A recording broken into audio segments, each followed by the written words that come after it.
Welcome back to the Cross Border Interview Podcast, the Ballot Box, where we talk about one thing that is facing all Canadians from coast to coast to coast on a semi-regular basis: elections.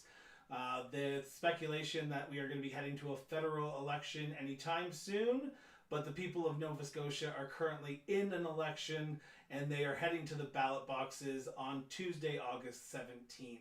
Today in the ballot box, we have Jonathan Dean, the leader of the Atlantica Party in Nova Scotia. Jonathan, thank you so much for doing this. Greatly appreciate it. Well, thanks very much for having me here. For my listeners and my viewers who aren't really sure who the Atlantica Party are, who are they? In your own words, describe your party to me. Absolutely. We've been around since 2006 in Nova Scotia. There's 5 registered parties in Nova Scotia. We are the youngest, but still we're 15 years old. I'm probably the longest serving political leader in Nova Scotia. I've taken part in numerous elections and by-elections, and I've been leader for most of the history of the party. I was one of the founders. It grew out of a sense of disappointment in the view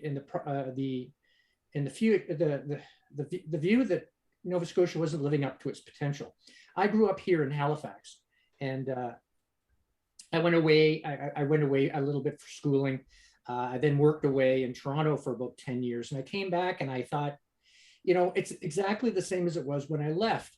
I'd gone to Toronto when they were having problems with too much growth, and I come back to Nova Scotia and it's exactly the same.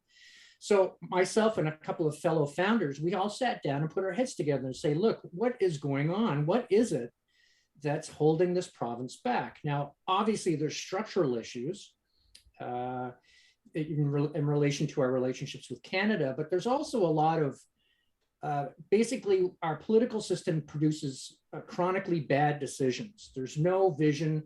There's no, let's put ourselves on a 10-year timeline to become a have province. So we started to dissect that, and we got into it. We came up with a lot of ideas and a lot of things that we thought were vital that needed to be done here in Nova Scotia. And obviously, you can try to do it through 2 ways. You can sort of be an advocacy group and do it the way our politics is structured here in the province. That gets you nowhere.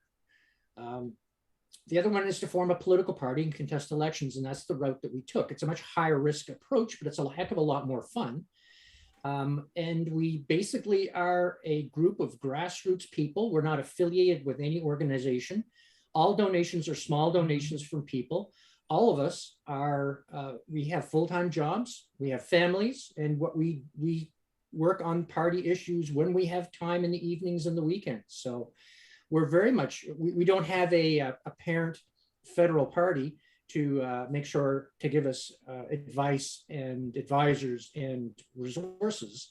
We're very much a startup that we've been growing and growing. So that's sort of why we formed the party, in order to affect change here and make Nova Scotia, try to have at least live up to some of its potential, because we think that Nova Scotia is probably the greatest place in the world. And we think it has tremendous potential in the 21st century. The problem is we're just being held back by our political system, which produces bad decisions. So that's why we formed the party. That's why we're running in this election. We ran in the last election. I ran in the election before that. The party was registered, I believe, for the election before that. And before that, I ran in the election. So we've been in quite a few elections so far. And so we're looking forward to having our best showing ever in this election. I want to talk about yourself here for a second before we turn to policy, because that's where I love talking policy. I'm a policy wonk, and I've read your platform, and I'm looking forward to diving into it.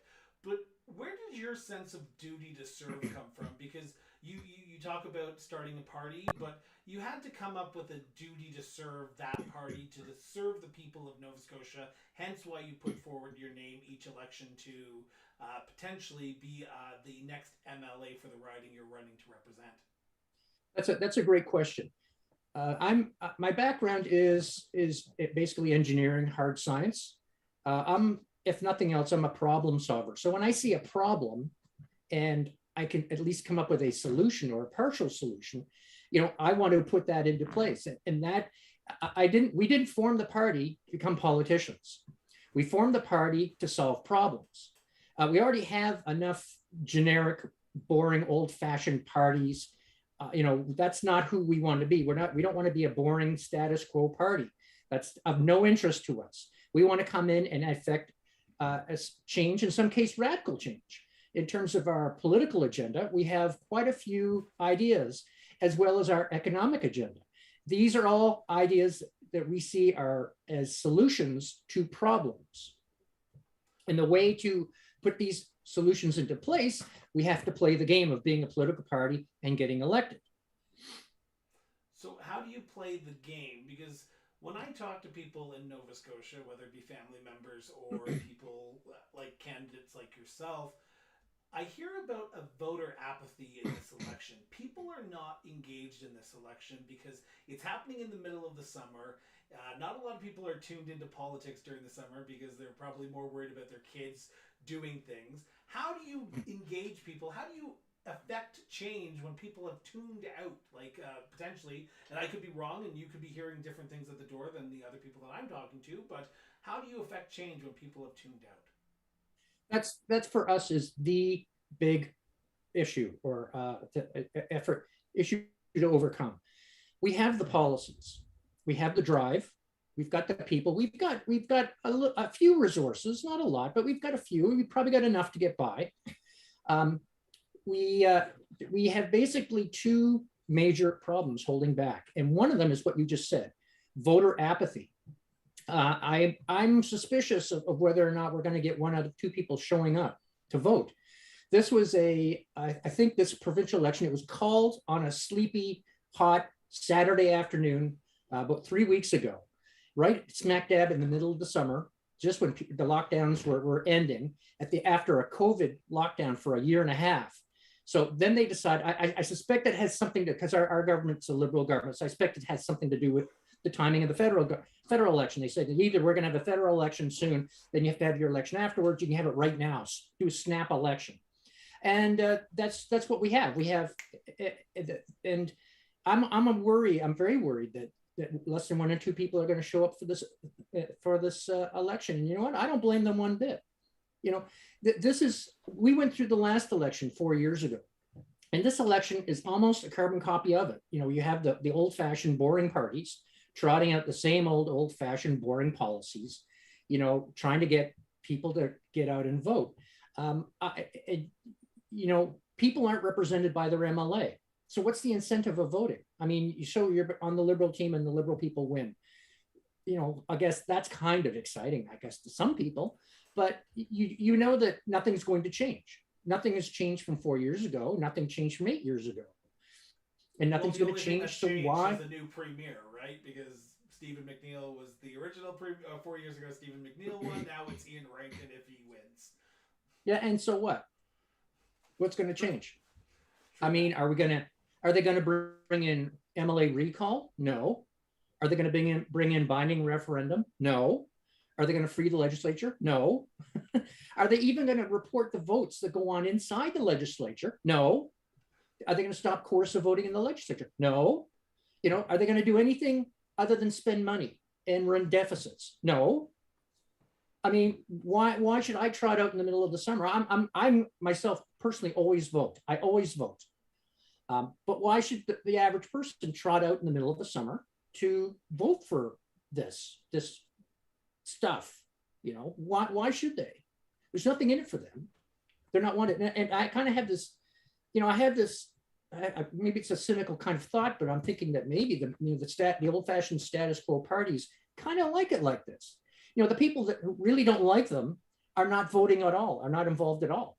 So all they have to do is pitch to, the pool of people who do show up, and all they need is a small, because the first past the post is all screwed up.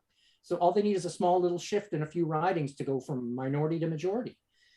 In the last election, 1 out of 5 Nova Scotians voted for a Liberal government and got a majority government. So we had a majority government, which 80% of the people didn't support. Why in the heck would you want to take part in that, something like that? I don't know. I don't know. So apathy, you're absolutely right. Apathy. I've knocked on thousands and thousands of doors throughout this province over the years. And that is the big thing. You start to talk about politics, people just phase out. That, you know, it's people can't even imagine something different. You know, that is the big problem for us, is to convince people, look, it can be different. We can do something different, radically different. You know, you just have to have a little bit of faith. And the 1 out of 2 people who no longer vote in our elections are our constituency. These are the people we're reaching out to, saying, look, we've got all these really exciting policies. You're going to be able to do this and that, and you're going to be back into politics, and you're going to be heard. Your MLA is going to start to represent you. He's actually going to care what you think. And when you go to the legislature, you can actually impact the voting in the legislature. That's all pretty darn exciting. But, you know, it's a lot to have to explain it. And come back to your original question. You're right. It's that apathy. That's the thing. That's 1 out of 2 things that are holding us back, is that apathy. And that is, we've always been fighting that. What's the second thing holding you back, the province back right now, and the politicians right now? Holding back, the second thing that's holding our party back is a blackout from the media. Really? We were blacked out. I had an editor for a national media chain tell me to my face that they were not going to cover the Atlantica Party because they didn't want us getting too much exposure. They didn't like our policies. I don't know what it was, but clearly the attempt was to, interfere with the workings of the election by not reporting us. We have 4 major media outlets here: CBC, CTV, Global News, and our local provincial newspaper. When the election was called, they were all big banner headlines saying election called, and then they gave a detailed sort of analysis about, you know, when the date was, the ridings, and then they said, here's what the 3 leaders are doing. So they didn't mention me, they didn't mention the Atlantic Party, and they didn't mention the Greens. No, there's 5 leaders, there's 5 registered parties. They mentioned 3. They have the leader debates. They have 3 people. I got my 5 minutes of fame on CTV yesterday night. You know, Andy Warhol owes me 10 more. You know, I get 5 minutes every 4 years. This is what happened last time. I did get a good interview with CBC, but apart from that, nothing. We've had almost 0 coverage, and because we put forward policies that are meant to are anathema to the status quo, it doesn't look very good about the media. That, you know, they're looking to, you know, if you wanted to be cynical and say and take the negative side of it, you say they're somehow supporting the status quo parties and making sure that new voices and ideas don't get any oxygen.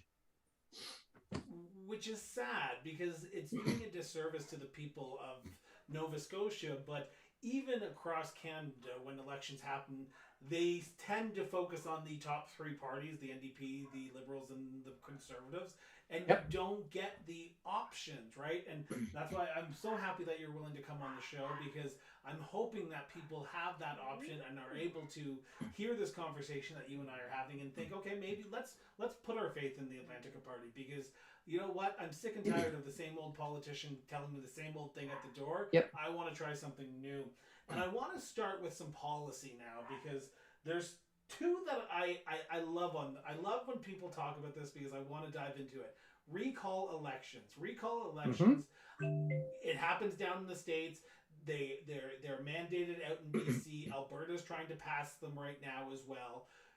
What is the number of percentage of people wanting a recall election under the Atlantica Party that would force a recall vote? And let's start with that question first, and then we'll dive into a little bit more. I think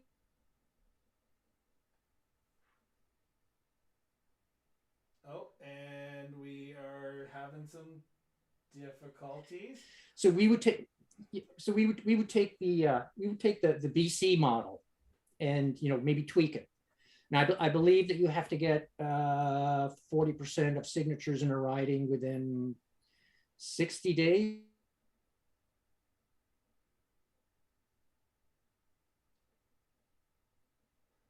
Again, I apologize to my listeners. We are having some technical difficulties right now. I'm not sure if Jonathan is You with don't us. want this to be used. You don't want this There to be he is. used for. Sorry about that, Jonathan. I'm just gonna interrupt you right now. Sure. We did just have some internet issues there. I'm not sure if it was my end or your end, but if you want to start, Probably my end. Probably if you want to start. Got rural Canada, right? Internet is probably not the best, but if you want to start that answer over again, let's do that. Sure. We thought we'd mirrored off the setup they have in BC. I think you need 40% of the riding to sign a petition within 60 days. And we think that's anybody who's gone into a riding and tried to get signatures, such as we have, knows that's a huge task. You need to have a large group of people who are very motivated, i.e. annoyed, to be able to trigger a recall, which is, I think, appropriate because you don't want it being used for partisan issues, and that the MLA, of course, who's being recalled has the option of running again in the new by-election and can stand on the record. That's entirely appropriate. And that's, that this is to me, it's a no-brainer. You just don't need the premier and the parties involved. It's up to the people in their MLA. Would that not cause a potential, and it's never happened in Canada. It did come close in BC of happening once where a politician was going to be recalled, but they stepped down and they resigned before anything could happen. So in a situation in Nova Scotia where there would be a potential recall, would it not be a disservice to the people of the electoral district who have voted for that MLA to say, hey, we have put you there, but we're going to recall you because we don't feel like you're not serving us correctly? Or does it give the power back to the constituents at the end of the day? Well, it totally gives the power back to the constituents, because suddenly, I don't know what it's like in other provinces, but at least here in Nova Scotia, suddenly the MLA actually has to start listening to what people want in the riding. I mean, there's a complete disconnect between, we vote for MLAs and we put them in place. Why? What's the one thing that they can do that the rest of the executive can't do? They can vote stuff. They can vote it down. They can vote things up. They can pass bills. Nobody else can do that. That's their superpower, that vote. If there's a complete disconnect between the people in the riding and how the voting is going on, then recall is meant to throw a wrench into that works. So suddenly the MLA, if I'm going to survive my term, I have to at least look like when I go to vote in the House that I'm voting, not just slavishly following party policies, or at least having to come back and explain, well, I voted this way because, but as it is now, it's a carte blanche. The MLAs who will get elected next week, they don't have to listen to anybody. They just go to Halifax and they're told how to vote. In theory, they don't have to spend any time in their riding. They don't have to do anything. They don't have to listen to anybody. They just, as long as they show up and they vote the way they're told, it's really, it's really an empty job. The superpower is, their superpower is, taken away from them. So they really don't serve any function. What I found interesting in your platform, in the Atlantica's platform, was you want to get rid of the secret voting that happens in the legislature. And for someone who follows politics on a regular basis, I had to research this and try to learn a little bit more about what you meant by secret voting, because I thought every vote is not like, there's no voice vote or anything like that, and no one stands up. And I was like, oh, that seems weird. But when you look into it, it's actually kind of true that everything is not recorded, and the recorded votes do not happen. So you do not know what your MLA has actually voted for or against. You know the number, hey, 18 votes to 12 votes, but you don't know who voted. Not here in Nova Scotia, and I don't know what it's like in other provinces. Hansard is the service that, it's a hard-won right, going back to the 1700s in England, where this guy called Hansard managed to get the right to record the proceedings of Parliament and publish them, so that people knows what's going on. And so when parliaments and legislatures were set up in Canada, they all came with a Hansard service. You can go online in your province and you look up Hansard. There's a federal Hansard as well. Yeah. But here in Nova Scotia, we're so incredibly backward. Not only do we think digital watches are still a really great idea, we also think that, when Hansard records a vote, it just says motion passed. It just says motion passed. It doesn't even give you the numbers. It just says motion passed. It doesn't say who's there. So you don't have, there's no attendance record. Now, there is a facility to record the vote, but it involves, I believe last time I checked, it involves the party whip ringing a bell for half an hour to gather everybody into the house, and then they go through and they poll everybody, and then they record it.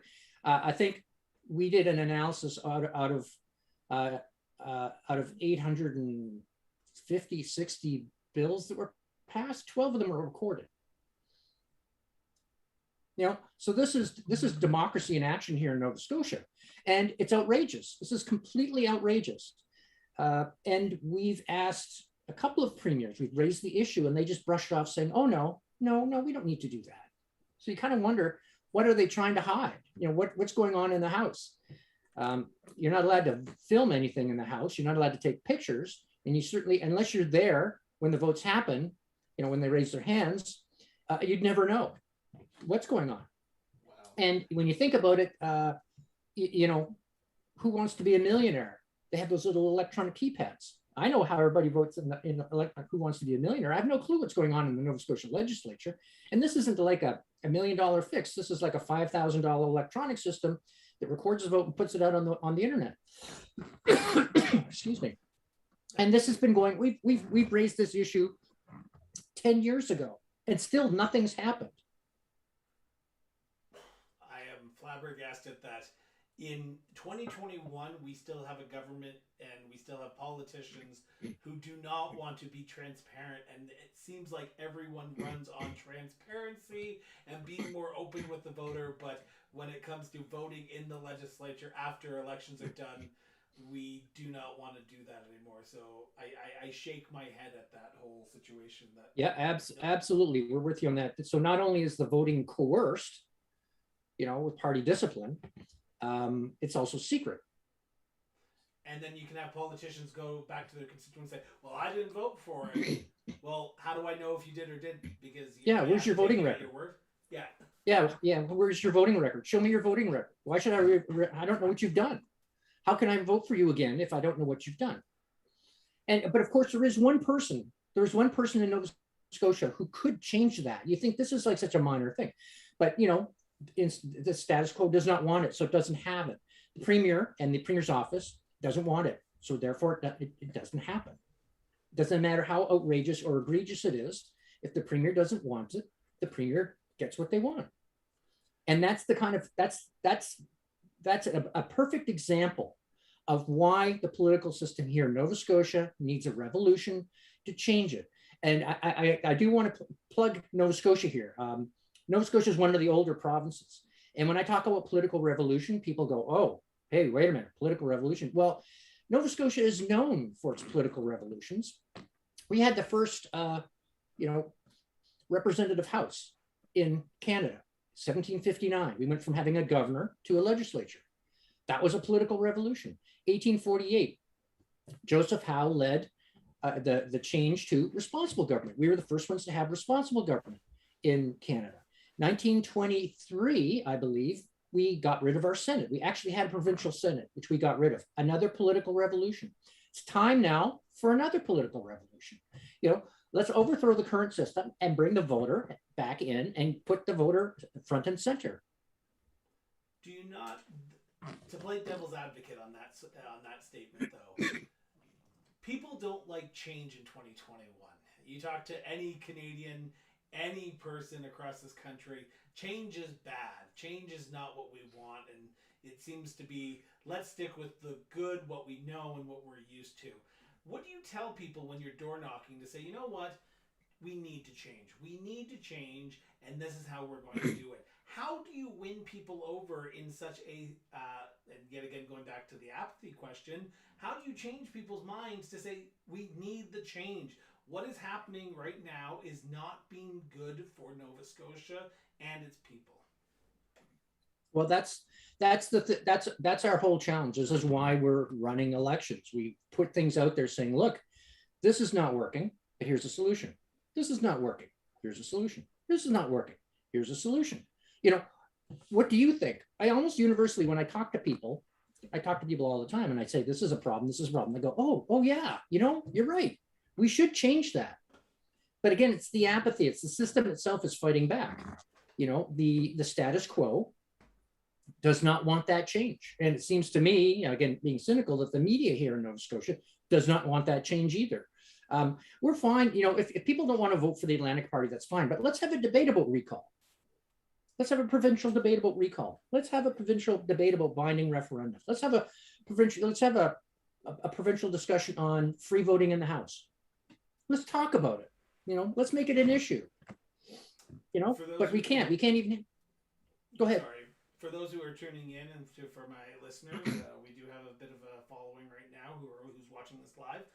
We are sitting down and we're talking to Jonathan Dean, the leader of the Atlantica Party, in the upcoming Nova Scotia election, which is happening on Tuesday, August 17th. I want to turn to one of the big things. One of the big things that a lot of people are facing right now is a very volatile economy. You have come out, the Atlantica Party has come out and said, and this one I want to talk about because as a business owner, I'm always looking for the best place to set up a business. You want to reduce or eliminate the business tax in Nova Scotia. Yep. Let's start with the question, why is this important to you? And I'm going to ask the follow-up question on it. Well, here in Nova Scotia, we are basically a feeder for the rest of Canada. So all the best and brightest pick up and they go. I did that for a while before I came back. I couldn't get a job in my chosen profession. My background is investment research. I couldn't do that job here. There's very few jobs like that. So how do you fix that problem? You encourage businesses to start up and create positions like that. And how do you do that? Well, you deregulate the economy. And one thing that seems like a no-brainer is you just eliminate business tax. These are individuals, people, businesses, family doctors, small family businesses, as well as large corporations that, for some reason are paying tax in the province. So we think, that would send a great, bold, strong message across Canada saying, look, we're now a tax-free environment. If you want to move your business and your family to Nova Scotia, you'll do better here. And you also know that you've got an Atlantica Party government who's committed to deregulation, having balanced budgets, having low, stable taxes, an economic environment that's meant to create wealth. And we've always said that, with the right political decision making and the right will, we can make Nova Scotia a have province. And eliminating business tax, it seems to me that's a no-brainer. It's such a small portion of the overall provincial budget, and it sends a strong message to all of North America. Look, move your home office here. Move your home office to Nova Scotia, Halifax, Cape Breton, wherever. Move your home office. Bring your employees. They're going to love it here. Real estate's relatively inexpensive, and it's a beautiful part of the world. I don't think this is to me. This is not a controversial measure. It's common sense. It seems like common sense, but anyone would then follow up with the question, and as a journalist, I'm trying to do a job here. They would say, if you reduce the business tax or eliminate it, you have to find that funding source from somewhere else. So would that mean that you would be putting that funding or the collecting of more taxes from residents who are currently living there? Or how would you make up that, even if it's a small portion, you still have to make up a small portion to offset that reduction or elimination? How would you make it up? That's a great question. We've actually, in past years, we've put together, whenever the government comes out with a budget, we put together an alternative budget. We call it the alternative budget. And it's a balanced budget. We eliminate business tax. We set flat tax, so it's revenue neutral. And we also put in place a 10-year debt elimination program, balance the budget so it can be done. The source of to make up, it's a 3.6% portion of overall government revenues. We make that up, one, by bringing the number of public servants per capita to the national average. right now, we're top heavy with public servants here in Nova Scotia. And by just doing that simple step, that covers business tax. Okay. Next area I want to talk about is I can't believe these words are going to come out of my mouth, but in Nova Scotia, when cannabis was legalized, the province decided that they would sell it. They would be the sellers of cannabis. The Atlantica Party wants to privatize cannabis and alcohol businesses and give it back to the people. Because yet again, I can't believe these words are coming out of my mouth. But when it was legalized, Nova Scotia lost money selling drugs. It seems like a weird concept because it seems like a $1 million industry, but Nova Scotia was one of those provinces that did. How would this benefit the people of Nova Scotia if privatization of alcohol sales and cannabis stores? Well, this is actually a great question. In fact, the decision to treat the cannabis industry the way they've done it here in Nova Scotia is always my kind of go-to example to show how bad political decision-making is here in the province. You know, the way I look at it, I can't believe that Canada actually did something so forward, you know, which something that should have happened like 50 years ago, but they finally got around to it and they did it. Still kind of blows my mind a little bit that, you know, the federal government actually decided to do that. It seems so out of keeping with them. But anyway, they created this fantastic opportunity for all of the provinces. We've opened up this new, what I call is an industrial sector. You know, that's what it is. You've got the, you've got the travel industry, you've got trucking, and now we've got a cannabis industry. We've got this great, it's like Christmas came early. We've got this great, wonderful industry. And instead of saying, we're going to turn it over to the entrepreneurs, and we're going to encourage the entrepreneurs to build up their brands, to start exporting. We know that the other provinces are going to probably screw it up, and they're going to probably end up needing good quality and low cost supply. And we also know that the United States is going to be coming online over time. It'd be great to get in there and get Nova Scotia known for brands, different ways of processing it and using it, and start to build that industry. Because not only cannabis isn't just a retail, it's not a production and a retail industry. There's also kinds of ancillary industries that go with it. Like there's civil engineering firms that are going to specialize in how to build facilities. There are companies that are going to specialize in treating the wastewater. There's There's companies that specialize in treating strains of plants through software. There's all these ancillary industries that are going to be spun off and are going to support the industry. So, but you know, Nova Scotia had that opportunity, and they said, no, let's just go for the cash grab. So now they sell cannabis through the liquor corporation that I hear is very expensive and low quality, and people don't really like it very much. Meanwhile, other forms of it, such as edibles, were illegal for a long time, and the people who come out of the gray zone, the entrepreneurs who then opened up shops, started making production, creating brands. These people are now being occasionally harassed by the police. So I heard a story about a place in Halifax which had a great selection. They did a lot of volume. The police one day went and spoke to the landlord of the building they're in and shut them down. So here we are. What we have is we've had this tremendous opportunity to become a global leader in this industry, little old Nova Scotia. But instead, let's persecute the people who are really efficient and who are making money at it, and let's hand it over to, the Liquor Commission, which is notorious for controlling things and being way overpriced.